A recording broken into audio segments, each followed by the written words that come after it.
If you have cats and if you have any of those cardboard scratching things, freaking cardboard gets everywhere. I could vacuum every day and it wouldn't matter. Anyway, I'm sure you cat owners know exactly what I'm talking about. So now that we've gotten out of the way how to not ruin your crystals with either water or salt, how can you cleanse your crystals for the ones that can't get wet or can't be in salt?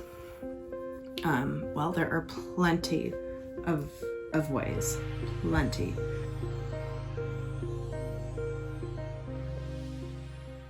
And these are just some examples. Also, there's no right or wrong way to do anything. Do what feels right to you. These are just examples, okay? You don't really need any tools. You could just hold the crystal and imagine your intention into it. Like you just hold it, and you could use white light. You can imagine a white light flowing from your hand into the crystal and cleansing it and purifying it while it's flowing through. You can do the same thing with any of the elements. I like to sometimes do it imagining water, because water is just such a cleansing thing. So I like to imagine water like waves, almost like flowing through the crystal from my hand into the crystal. You just have to really focus on your intention and what you're trying to do. You could also do it, of course, with fire, smoke, or earth, right? Not just water. Sometimes it's fun to imagine smoke going through it, or even fire, just whatever your mood is. Or maybe depending on the crystal, maybe a certain crystal you feel like it maybe represents this particular element more, and then that element would be more suitable to cleanse it. You could also do the same thing with colors, the associated colors of elements, and imagine that particular color running through it instead. While you're doing any of those, if you want, you could say something to enhance your intention. Or an example of something I like to use is "you are cleansed," because it just really, it kind of amplifies it for me. And I feel like saying things out loud really helps the universe listen, right? Or you can say "you are cleansed by the particular element that you're imagining," or "you are cleansed by white light," or however you want to do it. And also, while you're doing this, like, okay, let's say the white light example. While you're imagining it being cleansed, imagine any unwanted energy getting released from it. Or you can imagine the white light turning that unwanted energy into the energy you want in it. Or for some people, they might want to do turning the negative energy into positive energy. It's all just based on your intention. You can also do it indirectly, as far as putting it in water or salt. And you can do it indirectly by putting it in a cup or a glass jar or glass something, and then putting that in a bowl of water or salt.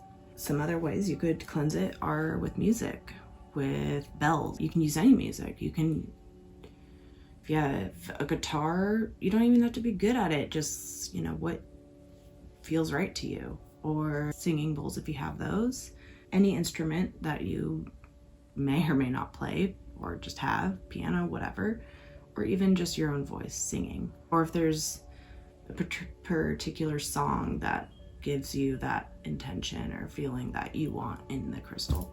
Really, it's anything you want it to be. Another one that I actually never considered this until doing research for this is rice, because it's thought that rice soaks up that unwanted energy, which makes a lot of sense, kind of like salt. So kind of a similar thing. So you could always use rice instead of salt. If you're, wanting to do salt but don't want to ruin it, do rice instead. Easy peasy. And you just, put rice in a bowl and then stick the crystal either on top or submerge it in the rice. The rice will absorb the unwanted energy, and when you're finished, throw the rice out after. You want to get rid of that negative energy. One of my favorite ways is just using moonlight. And sometimes I'll even, while I'm making moon water, I'll set my crystals around the bowl of water So not only is the moonlight cleansing the crystals, but so is the water. Another one actually is sunlight, but you do have to be careful with this because some crystals could be damaged, or the colors could fade over time. I did find some examples of crystals that could lose their color over time in the sunlight. Amethyst or any colored quartz, citrine, aquamarine, sapphires of any sort, beryl, like emerald or morganite, amagreen, ametrine, apatite, calcite, celestite, fluorite, turquoise, hiddenite. Those are just a few examples. And then some that can get brittle or crack in the sun, or like it can dry them out basically to the point where they can crack. That would be clear quartz, opal, and those are probably the more common ones. It's another one of those things where you just got to do your research based on the crystals that you have, but at least now you know kind of what to look for. So you can search its rating on the Mohs hardness scale, search if it has iron content. See the video linked above for more information on that. And search if sunlight's going to ruin it. Some crystals that are okay in the sun, based on my research, is black obsidian is okay in the sun, black onyx, carnelian, howlite, jade, labradorite, lapis lazuli, moonstone, malachite, and sunstone, of course, and tourmaline. Apparently those are okay in the sun and will not fade and will not eventually crack from being in the sun for too long. Another way you could cleanse your crystals is, instead of salt, you even just use dirt or earth or sand. I guess it depends on where you live and what the soil is in your area, but you can do that. And if you do use salt, it's best to, and I do this on any of them that I use salt with, just to play it safe after it's been sitting in the salt, or however you do it. Just rub all the salt off of it when you're finished. Just make sure the salt is off of it. It's just safer that way. Some more examples, you can use smudging with, of course, dried sage or even rosemary. I've actually heard that rosemary is better as far as getting rid of unwanted or negative energy, and sage in general, apparently, it just purifies, gets rid of everything, like a fresh start kind of thing, versus rosemary just gets rid of what you don't want and keeps without getting rid of what you do want. Let me know if you've heard otherwise, but I recently heard that in actually a couple, like more than one places. Pretty cool, because I did not know that, and I've used sage for a long time. That would have been nice to know a long time ago.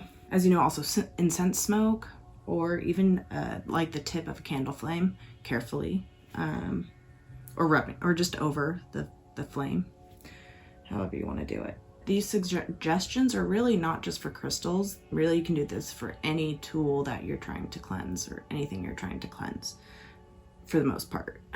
I guess it depends on the size of the tool, but overall, same concepts. So if you do go ahead and cleanse something with water or in water, if it's okay to be left in water, you can do for 24 hours and up to a week. It just depends on the energy that you feel needs. It just depends on your feeling, how you feel, how clean you think it needs to get, or cleansed it needs to be, or base it off of what you feel. You can also, if it's okay to get wet and okay with salt, you can use salt water. Also, instead of regular water, you can use moon water. I have a video linked above on how to make moon water if you're interested in that. With the salt, if you do without it being salt water, if you're just doing salt, you can leave it in the salt for a couple hours up to several days. Again, depending on how much energy you think needs to be cleansed. So I hope that helps. I wish I knew this stuff when I first started, and I wish there was more concrete information out there. Hey guys, thanks for watching. If you like and subscribe, it'll help me to know whether or not you like the videos that I'm putting out, so I can continue making what you like. Thanks so much. See you next time.